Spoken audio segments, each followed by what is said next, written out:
message premier à M. Lefebvre, nouveau secrétaire d'État, ministre en charge des professions libérales, ça fait longtemps qu'on l'attendait, c'est continuons, allons-y, relevons ces défis ensemble, parlons d'emploi, parlons de dynamisation, parlons des jeunes, parlons des femmes, parlons de toutes ces questions importantes.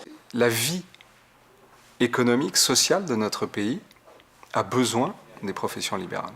Derrière les mots qui sont dans l'intitulé de mon portefeuille, ce qui va compter, ce sont les actes.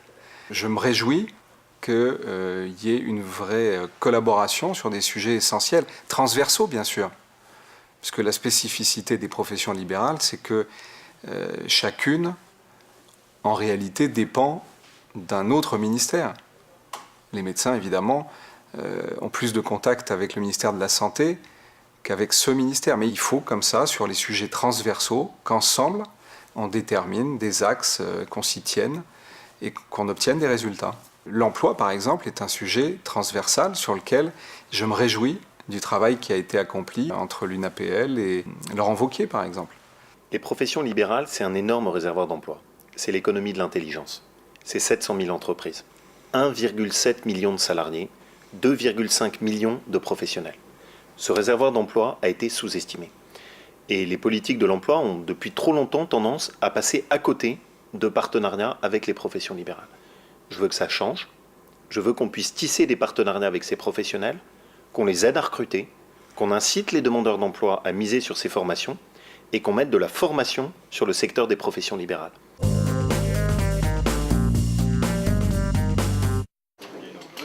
C'est une grande première. Cette grande première, elle consiste à donner toute sa place aux professions libérales dans notre politique de l'emploi. Et de dire, vous avez des besoins de recrutement. On a des gens qui cherchent un emploi.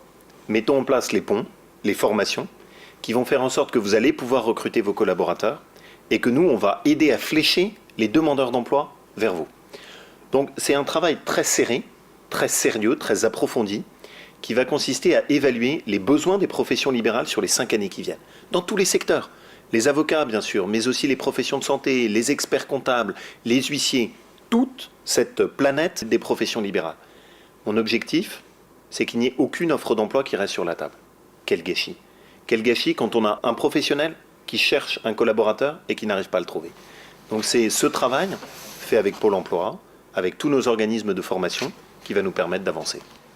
La signature de la convention entre le ministère du Travail via la délégation à la formation professionnelle et l'UNAPL pour valoriser par le biais de Pôle emploi, mais de façon vraiment pratique au niveau des territoires et au niveau des agences Pôle emploi, qui aboutit à drainer des salariés qui sont en recherche d'emploi, des salariés qui veulent aussi changer d'emploi. Les professions libérales ont mis en place leur propre formation.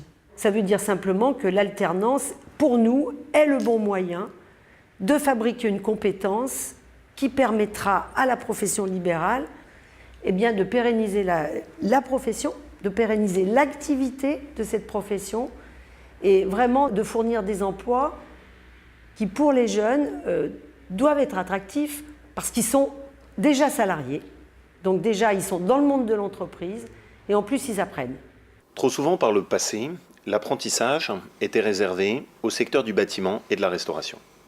Or, l'apprentissage marche dans le secteur des professions libérales. Il permet à un professionnel d'avoir un collaborateur, de le former comme il aime, et ensuite de pouvoir l'intégrer dans ses équipes, une fois finalement que le contact s'est bien établi. Donc on a aussi tout ce chantier à explorer, qui est sur le développement de l'alternance dans le secteur des professions libérales. C'est un avantage. Aujourd'hui, nos jeunes, quand ils cherchent un emploi, la réponse est « Désolé, vous n'avez pas assez d'expérience ». Avec l'apprentissage, on perce ce mur de verre et on leur donne accès aux professions libérales. Le message ministériel, au gouvernement, aux députés, c'est continuons, non pas dans une logique corporatiste de cadeaux, du tout. Continuez à nous considérer comme des acteurs de la vitalité de l'économie nationale et des territoires et nous relèverons ces défis ensemble.